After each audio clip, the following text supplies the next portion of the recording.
We will be glad to have you with us. Most of us can point to moments in our lives that were unexpected and just changed everything for us. And I'm thinking particularly today about changing things for the better. There are those moments that things tend to fall apart. But I'm thinking today about unexpected times when, whether it's a phone call or a conversation, and things get maybe more complicated. Maybe there's some opportunities in front of us. You've had those before probably, haven't you? The phone call out of the blue. Hey, we're thinking about you for this opportunity at our organization. I can still remember, by the way, exactly where I was the first time I talked to Paul Hurd on the phone. You have what? You want to talk to me about that? Do you know who I am? Sometimes it's a phone call. Sometimes it's a conversation just in the break room or in a hallway where someone taps you on the shoulder and says, you know, there's something that I think you're capable of doing. We need your help. Sometimes those moments are big and flashy. Sometimes those moments are really small and really not all that extraordinary. Sometimes it's just a Tuesday morning that started out like any other Tuesday morning, and by the end of the day, you have brand new things in front of you and a whole lot of complicated questions. Many times, the call from somewhere else, or even the call from God, doesn't come with a lot of fireworks. It's often pretty understated, but when it shows up, it can change everything. So it might not happen in the sanctuary. It might happen on a shoreline, which is where we find ourselves today in our story. It's 4 men and a boat and a few words that changed everything for them. Today in our Holy Ground series, we find ourselves at the Sea of Galilee. It's a freshwater lake, about 13 miles long, surrounded by all these little fishing villages. Everyday people who settled down, built a family, started a small business, and just went about their own lives. And we find ourselves there today with people who will hear some words that will change theirs forever. In Matthew chapter 4, we've gotten through the birth stories of Jesus, and we've seen John the Baptist come on the scene. We've watched Jesus go to the wilderness to be tempted. And now Jesus comes out of his time of temptation, and he hears that his friend John the Baptist has been put in prison. And so Jesus flees to this region called Galilee. And we find him there today in Matthew chapter 4, beginning in verse 18. Matthew tells us that as Jesus was walking beside the Sea of Galilee, he saw 2 brothers, Simon, called Peter, and his brother Andrew. They were casting a net into the lake, for they were fishermen. So notice here, when Jesus goes to call his first followers, he doesn't go to the temple. He doesn't go to the academy. He goes to the dock. Matthew continues with Jesus' words to them. Come, follow me, Jesus said, and I will send you out to fish for people. And at once, they left their nets and followed him. So Jesus just says simple words to them in Matthew's version. Follow me, I'll send you. And at once, they leave their nets and they go. Matthew tells us that going on from there, he saw 2 other brothers, James, son of Zebedee, and his brother John. They were in a boat with their father Zebedee, preparing their nets. Jesus called them, and immediately they left the boat and their father and followed him. If some of the language here seemed repetitive, I think Matthew's doing that on purpose. So 2 brothers, Simon and his brother Andrew. Yes, Matthew, are they brothers? We didn't catch that. 2 or 3 times he mentions sons of Zebedee and the father Zebedee. And I think Matthew here is really emphasizing the family ties that are at stake. These are relationships that may be disrupted because of the call of Jesus. And these are fishermen. These aren't the elite he's calling. These are everyday people doing everyday jobs. They're small businessmen who are probably making just enough to live. In fact, there's a museum in Israel where a boat is housed. It's called the Sea of Galilee boat. And in the 1980s, two brothers, appropriately, found this boat stuck in the mud along the shore of the Sea of Galilee. It's about 30 feet long, dated to the 1st or 2nd century. This is exactly the kind of boat that these brothers would have been on. This is not glamorous. It is not majestic. But it's where their place of business was. It's where they first got a call that would change their lives. And I want you to notice some things about Jesus' call. It is very specific. Come and follow me. It is disruptive. Leave your family. It's immediate. At once, they leave their nets. And it is relational. Not go do something for me, but come be with me. He doesn't hand them a syllabus. He doesn't give them a map. He just says to them, follow.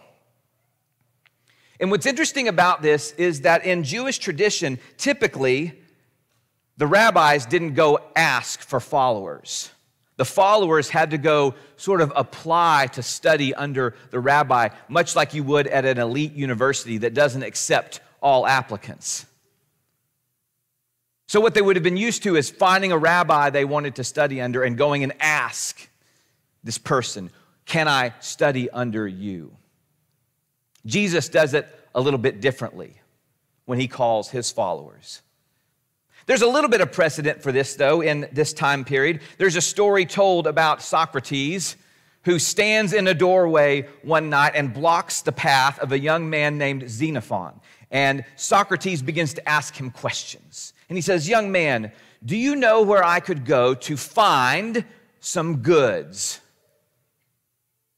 And Xenophon says, well, you know, I hear there's a great market in Athens. You could probably pick up some clothes and some eggs there. And Socrates then says, do you know where I can go to find how to be good? And the young man has no answer. And Socrates says to him, well, come with me and learn. That's close to what's happening with Jesus, but still not quite the same. Socrates is offering wisdom. Jesus is offering himself. And he says to these followers, come be with me. Come follow me and do life with me. Not come work for me. Not come do these tasks. Not come learn these principles. Come follow me. That is the call of Jesus to these people. It's a compelling moment. But I don't want us to move too quickly past what these men walked away from. They walked away from their nets, which were their source of income. They walked away from their boats, just sort of like their business capital. They walked away from family and all the expectations and relationships and even legacy associated with that. And they had no idea where they were going or what they would be asked to do. Fish for people? What if they don't want to be fished for? Some of them might not like that. Follow you where? Is it going to be easy? Are we going to get into some trouble? What will this cost me? I'm sure they had those questions stirring in their heads, but they followed before they had any answers. Sometimes the call of Jesus might say go. Sometimes the call of Jesus says leave. And no matter what the call is, it's going to come with a cost. There was a man named Clarence Jordan in the 1940s. He was a New Testament scholar, academic, but really what he was a person who followed Jesus. And he started a farming community in southwest Georgia called the Koinonia Farm. It means fellowship. And it was a multiracial farming community that lived together and worked together and worshiped together. And as you can imagine, it was not everyone's favorite thing in town. And so he started this farm, and then the bullets came, and the crosses burned, and the ministers and local officials told everyone just to stay away. And Clarence chose not to fight back with violence, but he did choose to defend his organization and his people.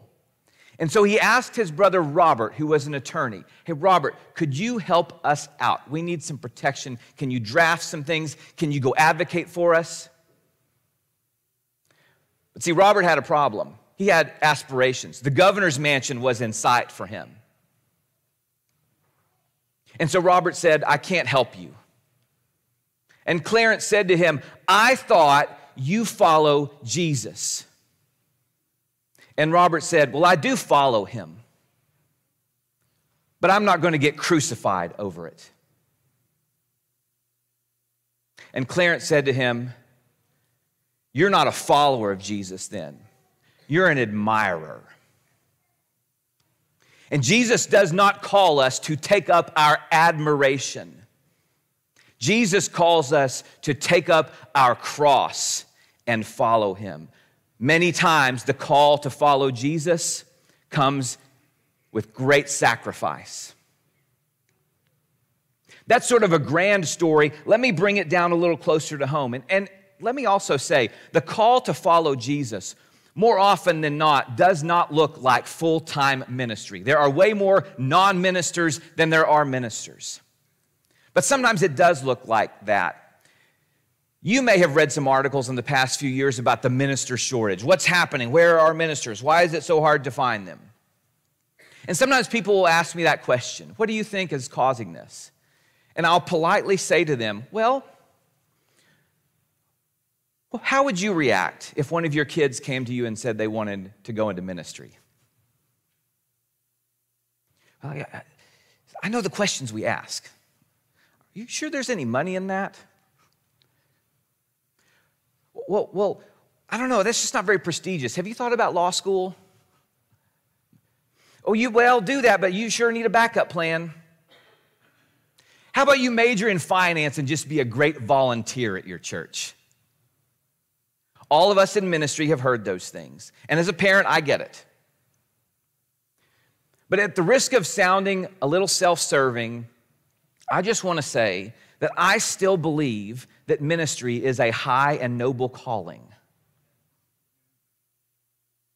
I like what I get to do most days. And if there are kids and teens in here who have thought about that, I just want to say, I will be your biggest fan and advocate. So to some of us who might talk people out of that, maybe instead we need to say, if Jesus is calling you, perhaps you'd better follow him. By the way, sometimes the ministers I know who've done a great job didn't always start out doing that. I've known some excellent ministers who pivoted mid-career. One of my best friends in ministry is named Andy, and I worked literally next to him for 14 years. And he started out not doing ministry. In fact, he was down here for a few years getting his MBA from SMU. And then his home church called him and said, "We need your help on a few things. Could you do these?" And all of a sudden, he's in full-time ministry. And I worked next to him for 14 years, and he's one of the best ministers I've ever known. There's another guy I've come to know. He started out in the business world too, publishing to be specific. He was kind of a back row guy, as he would describe himself. And then a minister and an elder and some others started saying, "Could you help lead this Bible study? Could you do something part-time on top of your full-time business job? Actually, could you just come join your home church staff full-time?" That guy's name is Jim Barnett. I work next to him now, and he's one of the best ministers I've ever known. I don't think God is calling everyone to full-time ministry, and I don't think that is a higher calling than the ways many of you serve, but it is a high calling. And I just want to say, it's worth it. And if you're feeling the tug of that at any point in your life, whether it's before you go to college or mid-career, let's talk, because I still think God calls people to serve the church in those kinds of ways. There are many kinds of sacrifices that we might be called to make, and I just wanted to advocate for that one. Let's go back to the shore now. 3 years later, after all the miracles and all the failures of the disciples, after the cross, after the resurrection, some of these men are back on the same shore. And now John is telling us a story. And these men go fishing, maybe out of habit. Maybe they've returned because they think everything failed. Maybe they're doing this out of grief. And I wonder if these men are asking themselves, were these last 3 years worth it? Our teacher went and got himself killed, and we're not sure what to do now. Was leaving our nets really the right move? But then early one morning, they see someone on the shore, and they're not sure who it is, but maybe it steps from just where 3 years ago they were called to follow Jesus. Steps from where they left it all. And there's a familiar look and a familiar sound to this man, and they smell the bread, and the moment just tastes familiar. And he says, "Friends, do you have any fish?" And just like that, it's him. And no one is asking anymore, was it worth it? Jesus is there again, not with thunder, not with commands, just with breakfast, a fire, some fish, some bread. And he's at the place where they first dropped their nets to follow him. And now their calling is renewed. In fact, after that meal, Jesus turns to Peter, who's betrayed him, and he reinstates him. And after Peter 3 times confirms his love for Jesus, do you know what Jesus says to Peter? Follow me. That call comes again, not just at the beginning, but in the middle and at the end of our lives. And when Peter first got his call, he didn't know what was in store. And now Jesus is telling him in veiled but pretty clear language that Peter's going to get himself killed for following Jesus. And Peter still doesn't know that later on there'll be a huge church named for him in Rome. Andrew doesn't know that he'll become the patron saint of countries later on. These people who were called to follow Jesus, they had no idea what kind of pain, and they had no idea what kind of glory was in store for them when they said yes. They didn't know any of that. They saw Jesus, they heard follow me, and they did it. You don't have to be a fisherman, friends. You just have to be someone standing in your ordinary life when Jesus passes by and says, follow me. And maybe you've heard that voice before and you've wondered if you were wrong to follow it. Maybe you've tried to go back to the nets. Maybe you've never heeded that call in the first place. And so the questions for each of us today are clear. What is Jesus calling you to do? And are you going to do it? Some of us have been following Jesus quite a long time. But like he did with Peter, Jesus is not going to stop with just the first invitation. He says, follow me again and again, but sometimes he offers fresh paths and deeper questions. And if we're honest, we get comfortable. We will follow him, but we too would rather not get ourselves crucified for it. We built our lives around faith, but maybe not around risk. But you've probably still felt it. It's a tug. It's a whisper. It's a sense that God is asking something new and fresh of you. Maybe he's nudging you to start that hard conversation you've been avoiding, or to serve someone you find inconvenient, or to forgive someone you thought you were done with. or to mentor someone younger than you, to go on that mission trip, to give more than you're comfortable with, to take seriously a tug toward ministry or leadership. You've felt it, but you've delayed. You're still holding the net. What are you going to do? Some of you have never followed Jesus, but you feel it. You feel him calling you closer. You see what life with him would be like. You've thought about it. You've asked a few beginner questions, but you're not sure you want to take that step. I want you to know that we'll have elders in the prayer room today. I'm at the back. Don't ignore that. Jesus may be calling you to follow him. You're still standing there, holding the net. What are you going to do? The call is clear for all of us today, whether we've followed Jesus for a long time or we're just considering that first step. Jesus is standing on the shore calling. He's asking you to leave your nets and to follow him. You're still holding the net. What are you going to do? Let's stand and sing.